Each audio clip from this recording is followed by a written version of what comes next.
दर्शकों, ये कहानी एक ऐसी जगह की है जो आज भी बंद है, जहां आज भी रात को रोशनी जलती है, जहां आज भी बच्चों के हंसने की आवाज आती है, जबकि वहां कोई नहीं होता। मध्य प्रदेश के एक छोटे से कस्बे में शिवपुरी से सिर्फ 20 किलोमीटर दूर एक स्कूल था, सरस्वती विद्या मंदिर। 1960 में बना था ये स्कूल। बड़ी बड़ी दरख्तों के बीच, पुरानी ईंटें, चरचराते दरवाजे और लंबी लंबी गलियां। गांव के लोग कहते थे, रात को स्कूल के पास मत जाना, लेकिन कोई सीधा वजह नहीं बताता था। 2021 की बात है। अर्जुन तिवारी, 35 साल का एक नौजवान टीचर, भोपाल से ट्रांसफर होकर इस स्कूल में आया।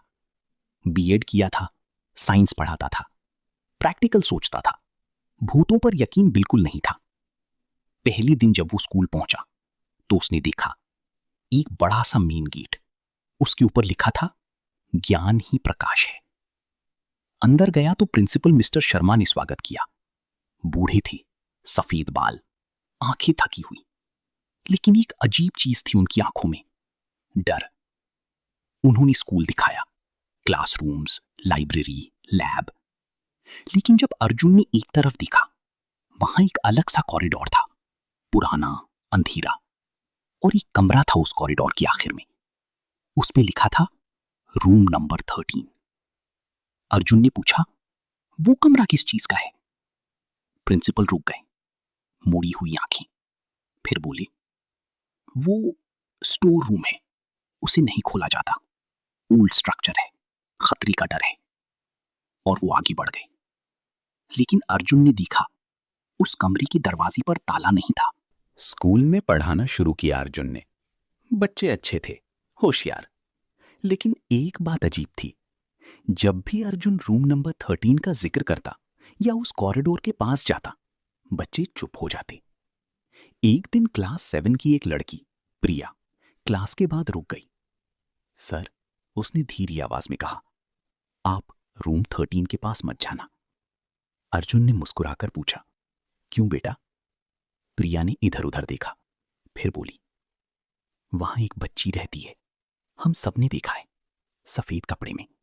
वो खिड़की से देखती रहती है, लेकिन जब हम देखें तो वो सीधा अंदर घूम जाती है। अर्जुन ने सोचा, बच्ची का इमेजिनेशन। ठीक है बेटा, तुम जाओ। प्रिया जाने लगी, दरवाजे पर रुकी, बोली, सर, एक बात और, वो बच्ची, वो अकेली नहीं है। और वो चली गई। उस रात अर्जुन अपने क्वार्टर में लेटा रहा, सोचा, इतनी सी बात ने उसे क्यों बेचैन कर दिया। अगले दिन अर्जुन स्कूल की लाइब्रेरी में गया।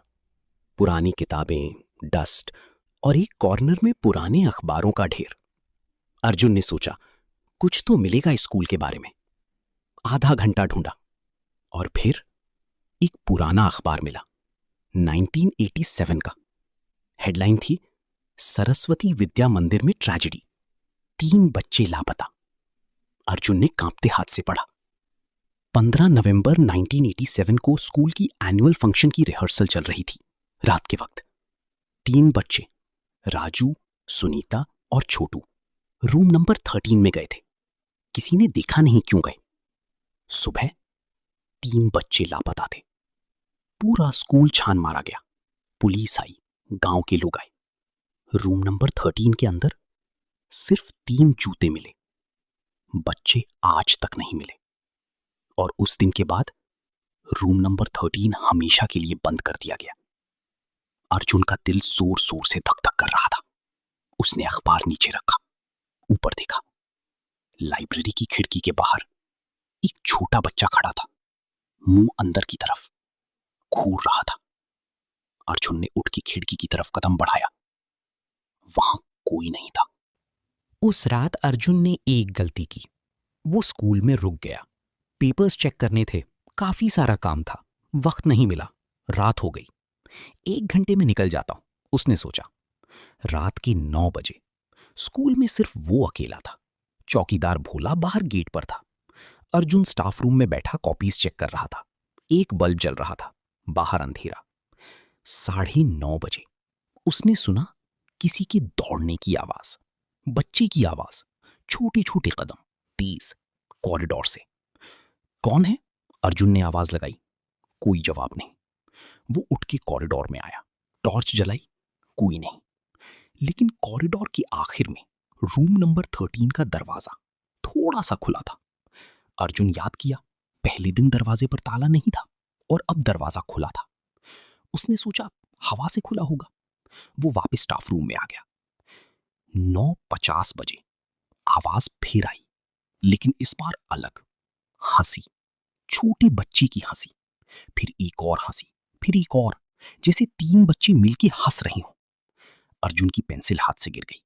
वो उठने लगा और उसी वक्त स्टाफ रूम की लाइट बुझ गई। पूरा स्कूल अंधेरा। अर्जुन ने फोन की टॉर्च जलाई, कांपते हाथ से कॉरिडोर की तरफ बढ़ा। रूम नंबर 13 का दरवाजा अब पूरा खुला था।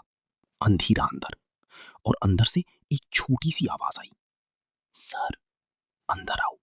अर्जुन वहां रुका। एक पल के लिए पूरी दुनिया रुक गई। फिर न जाने क्यों वो अंदर गया। शायद क्यूरियोसिटी, शायद डर, शायद कुछ और। टॉर्च की रोशनी में उसने देखा कमरा खाली था। पुरानी डेस्कें एक तरफ रखी थीं, चादरों पर मिट्टी, खिड़कियां बंद, हवा का एक झोंका भी नहीं।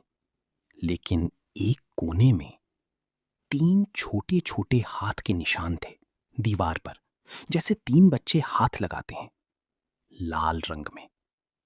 अर्जुन का दिल डूब गया। उसने कांपते हाथ से टॉर्च उन पर डाली। निशान ताजे नहीं थे, पुराने थे, लेकिन फिर भी। अचानक खिड़की के शीशे पर बाहर से एक चेहरा नजर आया। एक छोटे से बच्चे का चेहरा, आंखें सफेद, होंठ हिलते हुए, जैसे कुछ कह रहा हो, लेकिन आवाज नहीं आ रही। अर्जुन ने गौर से देखा, लिप्स पढ़ा, वापस जाओ, वापस जाओ, वापस जाओ।